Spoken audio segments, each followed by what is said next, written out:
Hey guys, welcome back to the channel. Today we're going to be working on the 2001 Kawasaki 250. Maybe the EX250H, might be the ZZR 250, or just the 250R. They got so many names. Currently we're deciding which banana fender we're going to be going with. And we're kind of probably going with the retro, more vintage look of the banana fender. We're using Worth primer, as you can see there, and sanding down the fairings. We're going to remove the fuel cap, which we find some nasty debris underneath it. It's a bit of a surprise. But I guess that's what happens over time with a bike that's like 23 years old. We found an additional surprise inside the fuel tank too. Something was rattling around inside it. So we took a closer look at it and we found that it's the pre-filter that attaches inside the petcock. Without this pre-filter, you don't have a reserve. And this this motorcycle doesn't have a fuel gauge. So either you go by mileage, or if you run out of fuel, you switch to reserve and get yourself to a gas station. In this case, we do not have a reserve. So that's not good. Very dangerous if you get stuck on the highway. That being said, now that we know about it, we'll get it repaired or get it removed and then reinstalled. Right now, we're taking off the letters to the Kawasaki. We'll be using those later on, not sure for what. Sanding down the gas tank, making sure all the orifices are covered, and then setting up our area for sanding and cleaning. You can take the Kawasaki off the motorcycle, but you can never take Kawasaki out of the motorcycle. She's a beast, she's a monster.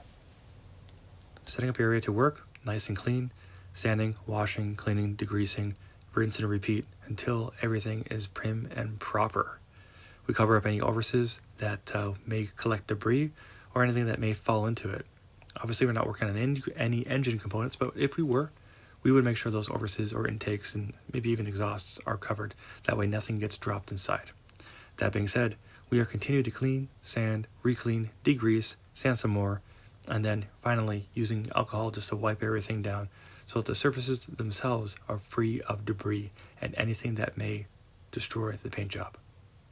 Alrighty guys, another level of cleanup. Just washed everything down. I'm going to get rid of the tools. And then we're going to do the alcohol cleanup and everything. We did use some repairs. So we got some epoxy on the inside where the weak sides of this. So that, you can see the crazy glue to bond the plastic or the fiberglass, and I put over epoxy over top of it just to kind of reinforce because it's so thin in those two areas where they typically crack. And then we went over to, there's no fixes on this, which I'm very delicate with it. We did some repair work that we found on the tank. So right there might have been a leak. So we fixed that, sanded everything down, wiped it and washed it. So the 3 levels of washing. Same thing with this. Well, again, we're gonna wipe everything down with gloves and alcohol. Did a little bit of epoxy work, fix that. So yeah, now we dry everything off. You can see where it's cracked. Actually, you can't see where it's cracked unless you look really close. Again, we'll be sanding that down once we do the prime coat. But now we clean and then dry everything up with proper clean water. We're getting there, lots of little steps. 90% of this is all freaking prep. Is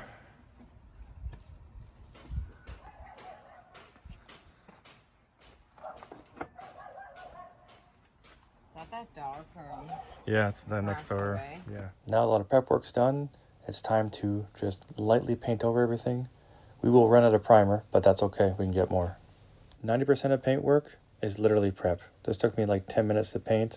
Didn't go too crazy with it. Only had so much I did run out. And the new color, being hot pink with a bit of gloss, plus some accents, it's going to look pretty snazzy. Wait and see. There's a hair.